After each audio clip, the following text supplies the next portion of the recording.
Hello, I'm Ömer Karadak from Hacettepe University Vasculitis Research Center, Ankara, Turkey. I'll present an adult patient failed TNF inhibitor. Our patient is 29 years old male living in Ankara.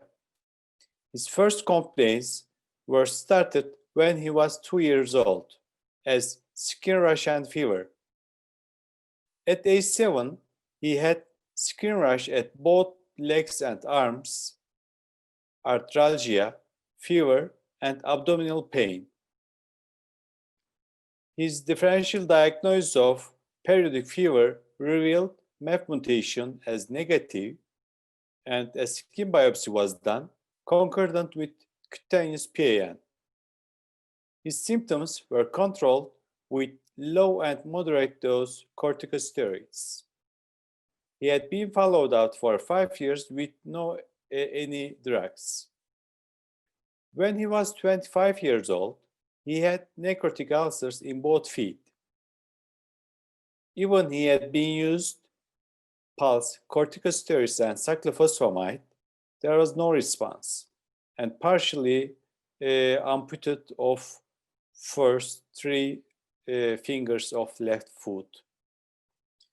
As a part of this evaluation, he had been screened for ADA2 mutations, and it revealed G47R homozygous. Then he was recommended as etanercept 50 milligrams per week and aspirin. He had no problems for 1.5 years, no abdominal pain, and no skin lesions.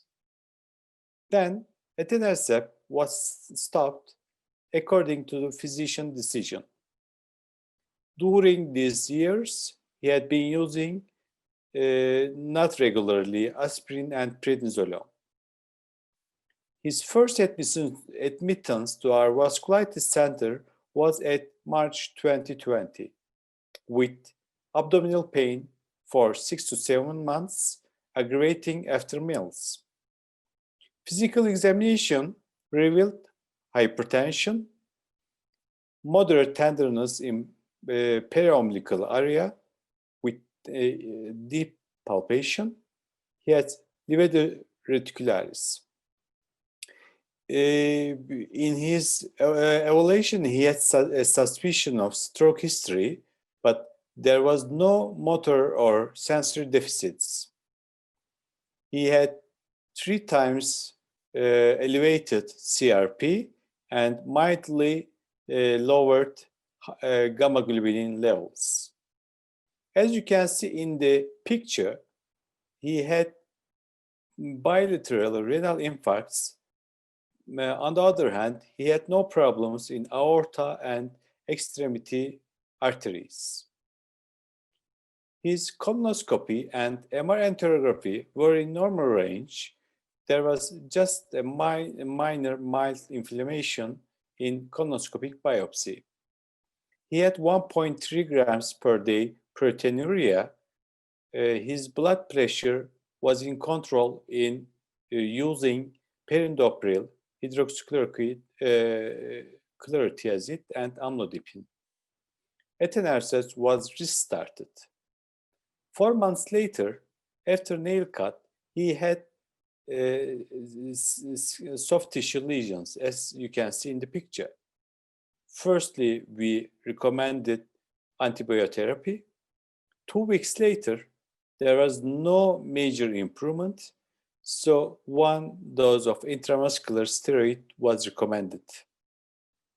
1 week later, it was progressed, and then we recommended 250 milligrams of steroids along with oral steroid. He has partially improvement in that finger, and then 2 weeks later, he had still intermittent abdominal pain, sometimes after meals, and he had new lesions at left foot, as you can see in the picture. In this evaluation, we recommended pulse therapy for 3 days, and we increased the methylprednisolone dosage. However, 2 weeks later, he had vomiting, nausea, severe abdominal pain, and he was admitted to the emergency room.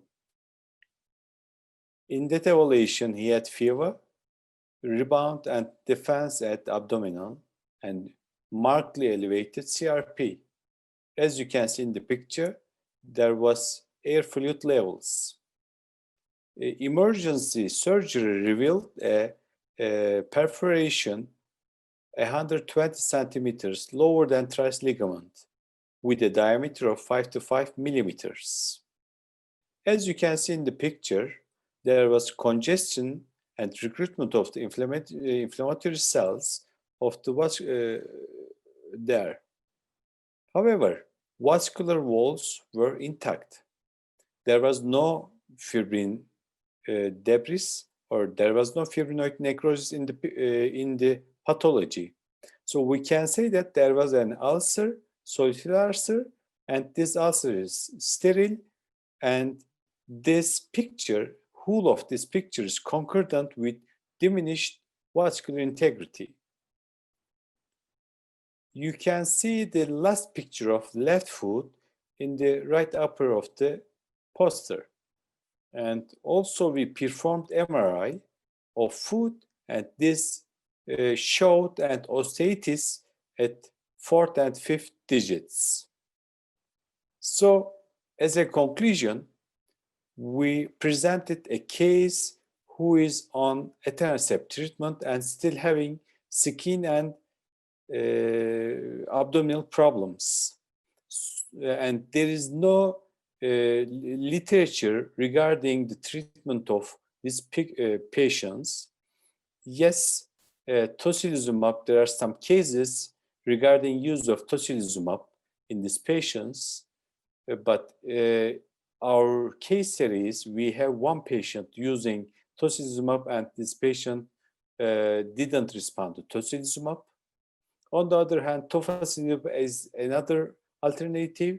We can use tofacitinib, but there is no data using of tofacitinib in the two patients.